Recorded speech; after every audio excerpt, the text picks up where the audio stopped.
So hey guys, welcome back. This is Anmol Shukla and a very warm welcome to my YouTube channel, History with me. In today's lecture, we're going to talk about consumer equilibrium in case of two or more commodities. इससे पहले वाले lecture में हमने पढ़ा था consumer equilibrium in case of only one commodity, जब सिर्फ एक कमोडिटी या गुड हो, तो वहां पर हम पढ़ के आए थे कंज्यूमर इक्विलिब्रियम किस तरीके से एस्टैब्लिश होता है, वहां पर बनता है। सो वो वीडियो जब आप देख के आएंगे, फिर इस वीडियो को समझेंगे, तभी जो है आपको वीडियो समझ में आने वाली है, नहीं तो बहुत सारे कंफ्यूजन आपके दिमाग में रहने वाली है, क्योंकि हमने बहुत सारी चीजें पढ़ी। हमने कार्डिनल यूटिलिटी अप्रोच पढ़ा है, हमने कंज्यूमर इक्विलिब्रियम का डेफिनेशन या मीनिंग पढ़ी थी उससे भी पहले, और फिर हमने consumer equilibrium in one commodity पढ़ा है। तो इससे पहले वाली वीडियोस देख के आइए, फिर आइए, इसमें सब कुछ क्लियर हो जाएगा। So आगे बढ़ने से पहले, if you are new to the channel, subscribe and hit the bell icon to get the daily updates. Also share it with your best friend, at least best friend. I'm not saying share it with all your friends. Share it with your best friend only. Let's start consumer equilibrium in case of two or more commodities. देखो, हमने इससे पहले पढ़ा था, जो लोग देख के आए उनको पता होगा कि जब हम एक कमोडिटी के लिए पढ़ रहे थे, तो वहां पर law of diminishing marginal utility apply थी। Law of diminishing marginal utility ये कहती थी कि as we increase the quantity of a good, जैसे जैसे हम क्वांटिटी बढ़ाएंगे, उससे मिलने वाला सेटिस्फैक्शन जो है वो लगातार रिड्यूस यानी कि कम होता चला जाएगा। That is what the law of diminishing marginal utilities. But in case of two or more commodities, जब दो कमोडिटीज आ जाए या दो से ज्यादा कमोडिटीज आ जाए, उस केस में आपको याद रखना है, यहाँ पर law of diminishing marginal utility use नहीं होती। यूटिलिटी अप्रोच हम यूज करते हैं, बट यहाँ पर यूज होती है law of equi marginal utility. तो सबसे पहला पॉइंट आपको याद रखना है कि यहाँ पर law of diminishing marginal utility इस्तेमाल नहीं होती। यहाँ जो इस्तेमाल होती है वो होती है law of diminishing marginal utility. अगर हम बात करें रियल लाइफ की, तो इतना याद रखना कि सिर्फ एक कमोडिटी के केस में क्या काम करती है, law of diminishing marginal utility. इस चीज को मैं यहां लिख देता हूं कि वन कमोडिटी के केस में ही काम करती है law of diminishing marginal utility. अगर आप में से कोई ये सोच रहे हो कि भाई नोट्स कहां से मिलेंगे सर, तो नोट्स यहीं से मिलेंगे। टेलीग्राम चैनल का एक लिंक आपको मिल जाएगा डिस्क्रिप्शन बॉक्स में। You just have to click that particular link and you reach toward the Telegram channel and there you'll get the notes of every lecture of managerial economics. So एक commodity law of diminishing marginal utility के लिए होता है, but अगर दो या दो से ज्यादा कमोडिटी है, सो वहां पर law of equi marginal utility use होता है। अब हम जानते हैं आम जिंदगी में, रियल लाइफ में होता क्या है, कंज्यूमर नॉर्मली हम जानते हैं कंज्यूमर, हम खुद एक कंज्यूमर हैं, आप भी कंज्यूमर हो, सो हम हमेशा एक ऐसा तो नहीं कि आप एक ही कमोडिटी लेके जा रहे हो। So we consume more than one commodity. हम क्या करते हैं, एक से ज्यादा कमोडिटीज का इस्तेमाल कर रहे हैं। हम टीवी पी रहे हैं, हम टूथपेस्ट का भी इस्तेमाल कर रहे हैं, हम सोप का भी इस्तेमाल कर रहे हैं, हम नमकीन खा रहे हैं, बिस्किट का भी इस्तेमाल कर रहे हैं। So in normal life, in real life, we consume more than one product. और ऐसी सिचुएशन में law of equi marginal utility काफी हेल्पफुल होती है in the optimum allocation of his resources, कि उस कंज्यूमर के ऑप्टिमम यूटिलाइजेशन की वो पूरी तरीके से, अच्छी तरीके से इस्तेमाल कर ले उन रिसोर्सेज को। वहां पर law of equi marginal utility काफी हेल्पफुल होती है। अब law of equi marginal utility क्या होती है, गिव यू द आइडिया अभी कि law of equi marginal utility में क्या होता है। काइंड ऑफ सिमिलर है, बट सबसे पहले ये पॉइंट आपको लिखने वाला है। सो इस पॉइंट को हम लिख लेते हैं यहां पर, यहां पर लिख देता हूं कि इन रियल लाइफ दिख रहा है, a consumer normally consumes, ज्यादातर हम कंज्यूम करते हैं, हमें पता है कि हम एक से ज्यादा ही डेफिनेटली हम कमोडिटीज का इस्तेमाल कर रहे हैं, ऐसा नहीं कि हम एक ही कमोडिटी का इस्तेमाल कर रहे हैं। So in real life a consumer normally consumes, यही नोट्स हैं जो आपको मिल जाएंगे, सो टेंशन लेने की बात नहीं है। A consumer normally consumes, but definitely इसमें मैंने थोड़ा ब्रॉड करके लिखा है। यहाँ पर मैं हर चीज नहीं बताऊंगा, सारी चीजें लिखवाऊंगा, कुछ ही चीजें, ताकि नोट्स जो आपको अवेलेबल हो जाएंगे। So in real life a consumer normally consumes more than one commodity। एक से ज्यादा कमोडिटी का डेफिनेटली कंज्यूमर इस्तेमाल करता है भाई नॉर्मल जिंदगी में। तो ऐसी सिचुएशन में हम law of diminishing marginal utility इस्तेमाल नहीं कर सकते, क्योंकि मैंने अभी आपको बताया कि law of diminishing marginal utility सिर्फ एक कमोडिटी के लिए इस्तेमाल होती है।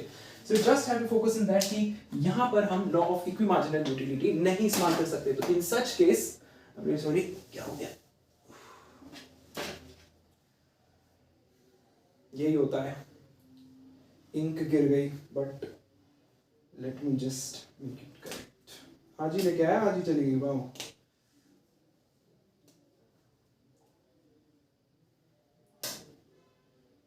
ठग लिया दुकानदार वाले ने. It's not working actually. Never mind, blue sketch का इस्तेमाल कर लेता हूं. So in real life a consumer normally consumes more than one commodity. In such case और इन सच सिचुएशन क्या इस्तेमाल होगी? Law of equi marginal utility.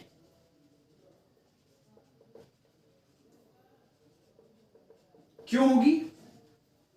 क्योंकि law of equi marginal utility help करती है in the optimum utilization of resources. So law of equimarginal utility helps in optimum utilization of his resources. ये यहाँ पर consumer के लिए. So in real life a consumer normally consumes more than one commodity. In such case law of equimarginal utility helps in optimum utilization of his resources. बहुत helpful है इस चीज के लिए. ठीक है, अब समझते हैं कि भाई law of equi marginal utility क्या है. देखो, according to the law of equi marginal utility a consumer will be in equilibrium. Law of equi marginal utility के हिसाब से कंज्यूमर इक्विलिब्रियम में तब होगा जब marginal utility of one good, इसको समझाता हूं मैं पहले, फिर थ्योरेटिकल पार्ट में यहां पर समझाता हूं. If marginal utility of one good, since we are talking about more than two goods or two goods only, so you need to understand we are not going to use law of diminishing marginal utility. That's why we are using law of equimarginal utility. So according to the law of equimarginal utility, what is according to that? That is what I am writing here. So understand this.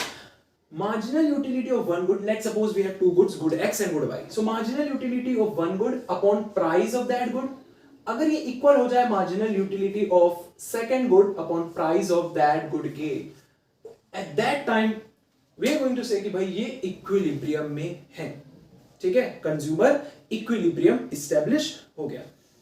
So कब होगा? When the ratio of marginal utility of one commodity to its price is equal to marginal utility of other commodity to its price. X और Y दो goods के लिए बात हम कर रहे थे. ठीक है, मैं यहां पर लिख देता हूं कि लॉ ऑफ इक्विमार्जिनल यूटिलिटी क्या है. सो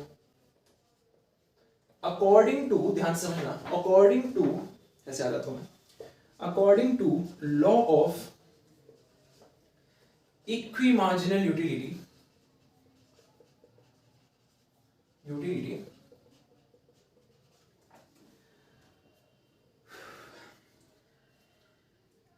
a consumer will be, so according to this law of equimarginal utility, a consumer will be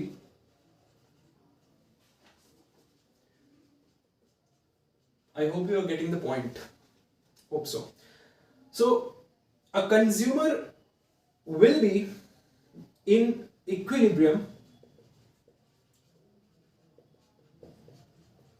कब? जब marginal utility of one good to its price is equal to marginal utility of other good to its price. So when the ratio of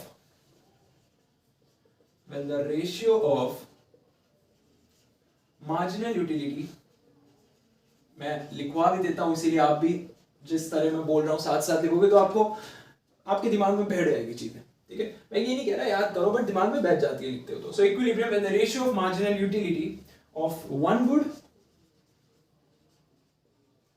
to its price is equal, अब मैं हट जाऊंगा तो ध्यान से लिख लेना आप लोग, to marginal utility of, never mind my writing, of an other good to its price. Let's suppose if we have three goods, तो यहां पर हम तीसरा भी ऐड कर देते कि मान लो x y z तीसरा है, तो marginal utility of z upon price of z ऐसे हो जाता.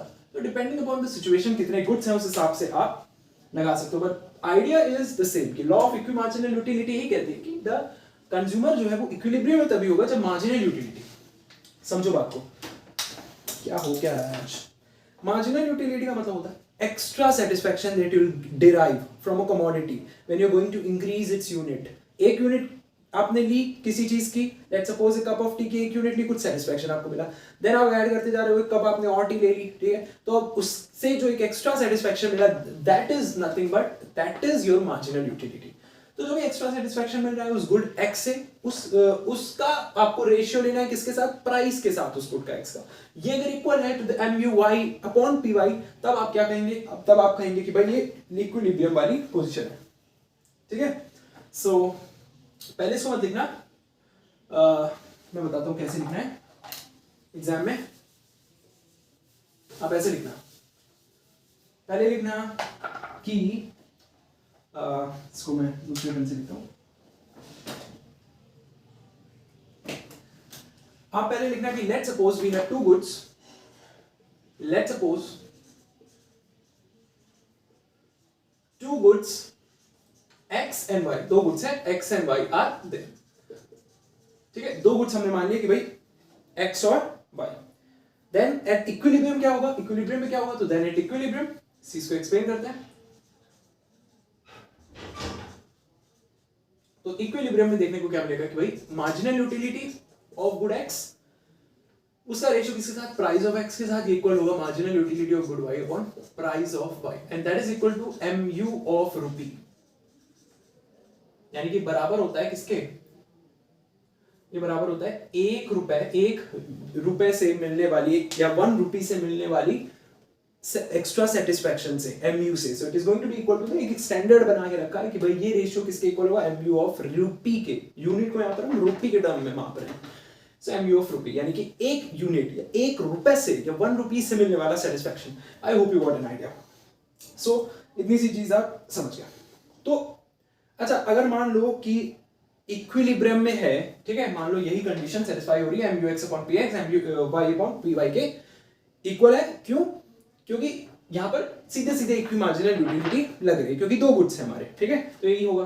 तो कुछ क्या कंडीशंस होती हैं इक्विलिब्रियम की, तो इक्विलिब्रियम में होने के लिए दो कंडीशंस होती हैं। 10 to be in equilibrium, equilibrium में अगर रहना है तो देयर आर टू कंडीशंस। तो हम वो कंडीशन समझते कि वो कंडीशंस क्या क्या है।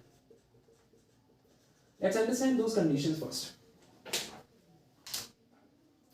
अब जो पहली कंडीशन है वो ये कहती है, पहले मैं लिख देता हूं, marginal utility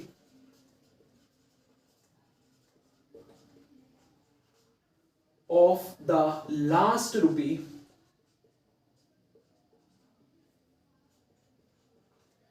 of expenditure, marginal utility of the last rupee of expenditure on each good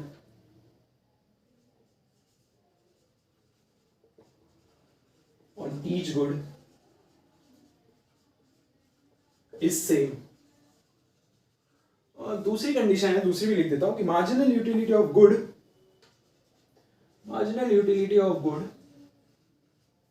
falls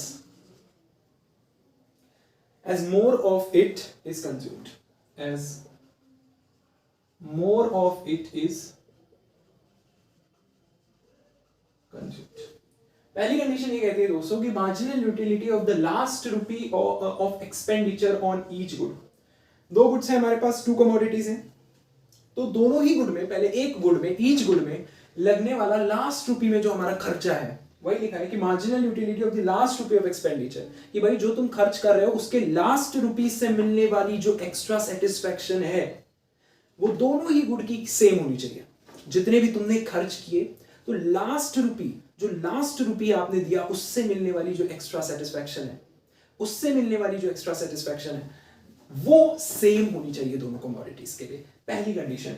दूसरी कंडीशन क्या है, MU of good falls as more of it is consumed, which is quite fair क्या होता है कि भाई जैसे जैसे क्वांटिटी बढ़ेगी वैसे ही वैसे मार्जिनल यूटिलिटी जो मिलने वाला एक्स्ट्रा सेटिस्फेक्शन है एक टाइम पे वो कम होना शुरू हो जाएगा. So marginal utility of good falls more of it is consumed. अगर ज्यादा से ज्यादा कंज्यूम होगी. दो कंडीशन आपको ध्यान रखनी है इक्विलिब्रियम की.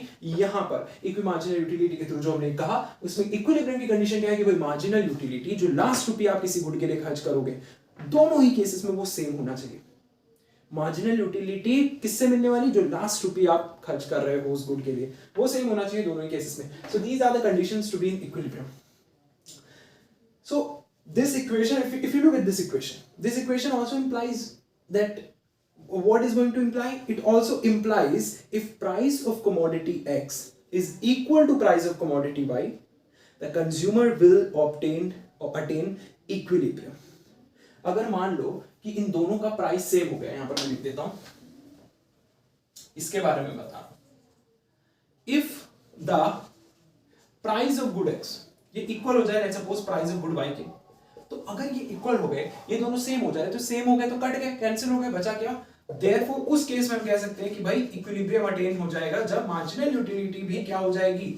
x यानी कि पहले गुड की इक्वल हो जाएगी मार्जिनल यूटिलिटी ऑफ y से. यानी कि x गुड्स में मिलने वाला जो एक्स्ट्रा सेटिस्फेक्शन है वो इक्वल हो जाएगा मार्जिनल यूटिलिटी ऑफ y से मिलने वाले एक्स्ट्रा सेटिस्फेक्शन में इन रूपी. वो ही क्या करेगा? इक्वल हो जाएगा इक्विलिब्रियम में. तो अगर दोनों प्राइसेस सेम है so you can say equilibrium में स्टिल वो रहेगा ये इस स्टेट में, क्योंकि MUX is equal to MUY हो चुका है. तो यहां पर भी इक्विलिब्रियम में ही है. तो इस इक्वेशन से आप ये भी समझ सकते हो कि इफ बाय चांस इस PX and PY the price of the commodities are same, MUX MUY के बराबर है, अगेन वो इक्विलिब्रियम पोजीशन में होगा. The consumer still attain the equilibrium here. Okay, so ये चीजें आप नोट कर लो. मैं चाहता हूं थोड़ा सा मैं 2 सेकंड के लिए हटता हूं. ठीक है, स्क्रीनशॉट ले लो. फिर एक एग्जांपल बताता हूं आपको. ठीक है, एक एग्जांपल बताता हूं जिससे चीजें जो है वो और आसान आपके लिए लगे. आपको वीडियो अगर पसंद आ रही हो, आपको समझ में आ रहा हो सिंपल तरीके से, तो प्लीज वीडियो को लाइक करें. लाइक जितना ज्यादा कर सकते हो उतना कीजिए. शेयर कीजिए. करते नहीं है आप, क्योंकि करना चाहिए.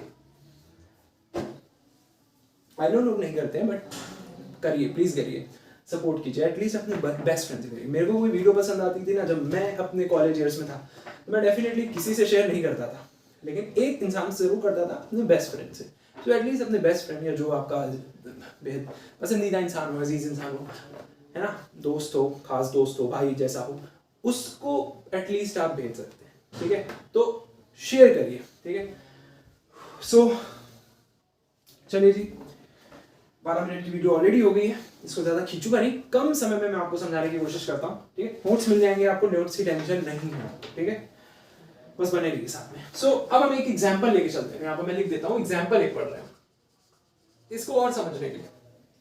टिल नाउ अगर आपको कंफ्यूजन है, once again I am telling you, हम जानते हैं रियल लाइफ में कंज्यूमर एक से ज्यादा प्रोडक्ट अटेन करता है. मतलब एक से ज्यादा प्रोडक्ट को क्या करता है, वो कंज्यूम करता है. डिफरेंट प्रोडक्ट्स मार्केट में है. अब एक कमोडिटी के लिए law of diminishing marginal utility हो गई कि भाई जैसे जैसे आप क्वांटिटी बढ़ाओगे प्राइस जो है वो घटता रहेगा. लेकिन यहाँ पर तो 2 या 2 से ज्यादा कमोडिटी है, तो यहाँ पर आपको law of equi marginal utility का इस्तेमाल करना पड़ेगा.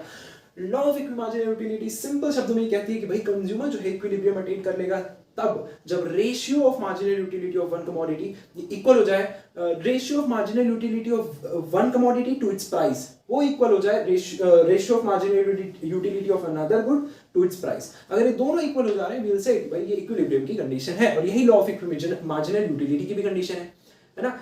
Law of equi marginal utility से हम एक्सप्लेन कर रहे हैं, बट कंडीशन क्या है कि MUX अपॉन PX इक्वल हो जाए MUY अपॉन PY के. इन कभी अगर आपको ऐसा केस दिख रहा है कि भाई प्राइसेस गुड्स X और Y के सेम है, तो अगर सेम प्राइसेस है then MUX is equal to MUY marginal utility of X good X ये इक्वल हो जाएगी marginal utility of good Y से. So to be in equilibrium there are 2 conditions कि भाई लास्ट रुपी जो भी आप एक्सपेंडिचर कर रहे हो, खर्चा कर रहे हो किसी गुड पे, उससे मिलने वाली मार्जिनल यूटिलिटी दोनों गुड में सेम होनी चाहिए. और दूसरा गुड की जो marginal utility, not good commodity की जो मार्जिनल यूटिलिटी है वो डेफिनेटली डिक्रीज होगी as you gonna consume it more and more. So let's give you an example. So let's say I am giving you an example कि let's say कि भाई let's say a consumer has 20 rupees. So let's say consumer has ₹20। तो मान लो consumer के पास, ठीक है, 20 रुपए है ना। तो अब कंज्यूमर के पास 20 रुपए है, जिसमें से उसको 2 गुड्स में स्पेंड करना है। विद दिस मनी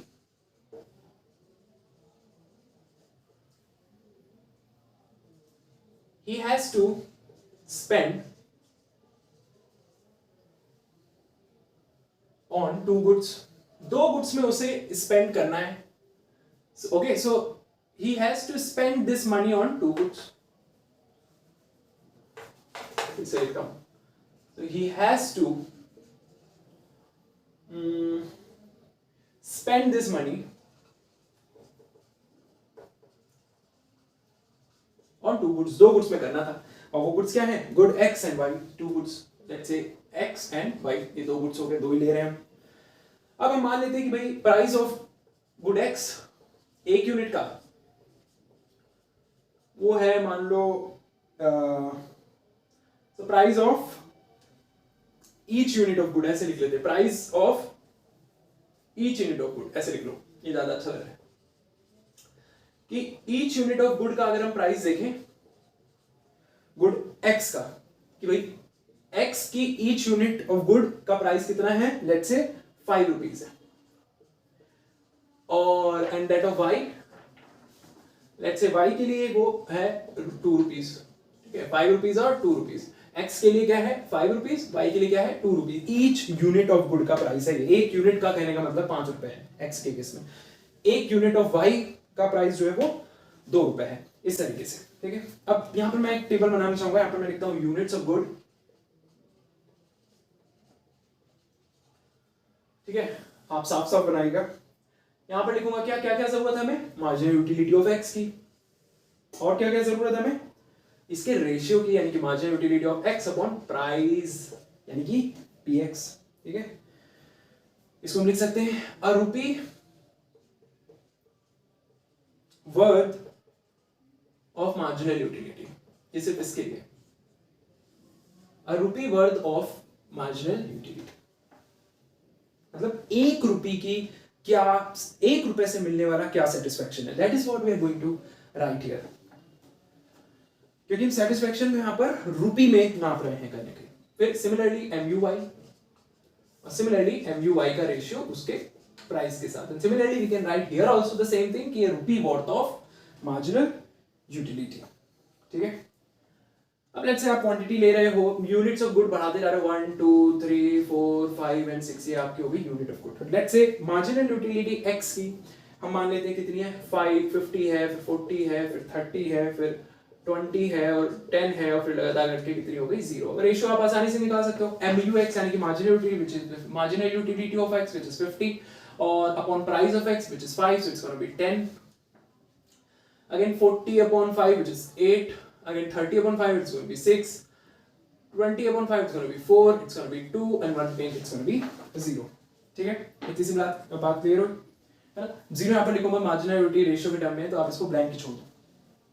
इसके बाद आगे चलते हैं। अब मान लो मार्जिनल यूटिलिटी गुड Y की पहला जब लिया तो मान लो थी 24, फिर जब दूसरी यूनिट ली लेट्स सपोज 22 हो गई, फिर 20 हो गई। ये अब डेटा जो आप अपने मन से मतलब ले रखा है मैंने, डेटा आप कुछ भी ले सकते हो, है ना, आप उस पर काम कर सकते हो किस तरीके से होगा। सो मार्जिनल यूटिलिटी Y की कितनी है 24 अपॉन प्राइस क्या है 2, तो 24 अपॉन 2 कितना हो गया 12। अरे समझो MUY अपॉन PY निकाल रहे हैं, MUY upon PY, marginal utility कितना सेटिस्फेक्शन मिल रहा है गुड Y से 24, प्राइस क्या है एक्चुअल में Y का, प्राइस क्या है Y का 1 यूनिट का 2, तो 2 अपॉन 12 कितना हो गया 12 आ गया, तो दैट्स 1 मिनट वैल्यू का। सिमिलरली जब हम करेंगे तो इसका आ जाएगा 11, ये आ जाएगा 10, ये आ जाएगा 9, और सिमिलरली यहाँ पर MUY 16, एक का प्राइस 2 यानी कि 8, और इसका आ जाएगा 14 अपॉन 2 दैट इज 7, ठीक है। आई hope you got an idea. अब जरा बात को समझो। अब अगर मैक्सिमम सेटिस्फेक्शन, हमें पता है कंडीशन क्या है कि भाई MUX अपॉन PX बराबर हो जाए MUY अपॉन PY के, किसी भी कॉम्बिनेशन में अगर ये दिख जाए हमें, है ना। लेकिन ये भी आपको याद रखना है कि करे उसने 20 रुपए खर्चे, तो इस तरीके से आपको अंदाजा लगाना है कि करे उसने 20 रुपए ही खर्चे, तो अगर उसे मैक्सिमम सेटिस्फेक्शन चाहिए, यानी कि to be frank that means you need to be at equilibrium, getting the maximum satisfaction is same as, you know, reaching a state of consumer equilibrium. So for obtaining maximum satisfaction here, उसकी spending से देखो, वो तो कितना खर्च कर सकता था, 20 रुपए खर्च कर सकता था. तो उसने क्या किया, कंज्यूमर क्या करेगा, अगर उसे 20 रुपए खर्च करने हैं तो एक्स गुड को लेट सपोज 2 यूनिट्स एक्स की खरीद लेगा. वो 2 यूनिट्स वो कितने खरीद लेगा, एक्स की खरीद लेगा, है ना. 20 का करना है तो एक्स की 2 यूनिट यानी कि 10. सिमिलरली अब कंज्यूमर को दूसरा गुड वाई भी खरीदना है, तो गुड वाई के लिए गुड वाई 2 रुपए का है, तो 2 रुपए के हिसाब से अगर हम चले तो वो 10 यूनिट खरीद सकता है इसकी. सो वाई की ये 10 यूनिट खरीद सकता है. 210 नहीं सॉरी, अगर उसे 10 बनाना है तो 255 यूनिट्स खरीद सकता है, तो 10 हो जाएगी. तो 10 प्लस 10 टुगेदर क्या हो जाता है, 20 होता है, यानी कि 20 रुपए की केस बन गया. अब देखो आप ध्यान से समझो, कंज्यूमर खर्च तो 20 रुपए कर सकता है ना. तो गुड एक्स में उसने 2 यूनिट्स यूज की, 10 रुपए लगे. गुड वाई के लिए उसने 5 यूनिट ली, क्योंकि 1 यूनिट 2 रुपए की है, तो 2 5 जा 10 रुपीज हो गए, समझे. और 10 टोटल उसने कितना खर्चा किया, 20 रुपीज का खर्चा किया.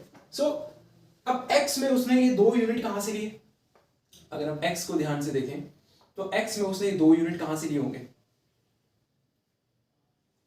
ये 2 यूनिट उसने यहां से लिए होंगे, जी 2 यूनिट. और 5 यूनिट वाला कहां गया, 5 यूनिट उसने यहां से लिए होंगे. तो 2 यूनिट में आप देखो MUX अपॉन PX 8 है, और 5 यूनिट में आपने देखो MUY अपॉन PY 8 है. यानी कि यही वो कॉम्बिनेशन है जहां पर कंज्यूमर इक्विलिब्रियम उसे मिलने वाला है. समझे बात को. हमने क्या किया, हमने देखा कि भाई 20 रुपए वो खर्च कर सकता है. ध्यान से सुनो, 20 रुपए वो खर्च कर सकता है टोटल स्पेंडिंग. तो भाई x में क्योंकि 1 यूनिट का प्राइस है 5, तो 2 यूनिट x की खरीद ले. अब क्योंकि 1 यूनिट ऑफ y का प्राइस है 2, तो वो 5 यूनिट y की खरीद ले. तो टोटल 10 कितना हो जाएगा, देखो 2 5 जा 10 और 5 2 जा 10, तो 10 और 10 20, टोटल स्पेंडिंग 10 20 हो गई. लेकिन कहां पर हुई, MUX upon PX 2 unit 5 unit, देखो यहां पर भी 8 यहां पर भी 8. अब क्योंकि MUX upon PX is equal to MUY upon PY, आप देखो ना MUX अपॉन PX बराबर है यहाँ MUY अपॉन PY के. क्यों, क्योंकि दोनों सेम आ रहे हैं, दोनों क्या आ रहे हैं, 8 आ रहे हैं. अब क्योंकि ऐसा है तो यही वो पॉइंट है जहां पर कंज्यूमर जो है वो इक्विलिब्रियम पोजीशन पे होगा. आई hope you got an idea कि किस तरीके से कंज्यूमर इक्विलिब्रियम हमें मिला.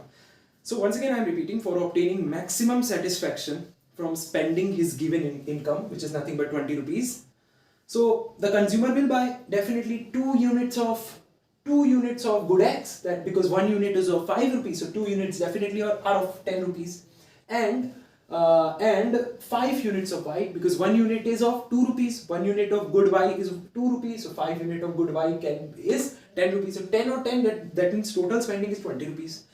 If you see here that 2 units corresponding to 2 units MUX upon PX is 8, and also corresponding to 5 units MUY upon PY is 8. That means both are equal, and that is what we need to have, that is MUX upon PX is equal to MUY upon PY. So अब हमें consumer equilibrium मिल गया है. So the consumer will be at equilibrium since the MUX, ये X है कि नहीं, since MUX upon PX of one good is equal to MUY upon PY of other good. So ये था consumer equilibrium on 2 or more commodities. Lecture आपको कैसा लगा comment करके जरूर बताएगा. फिर मिलेंगे नेक्स्ट वीडियो में. Till then take care, bye.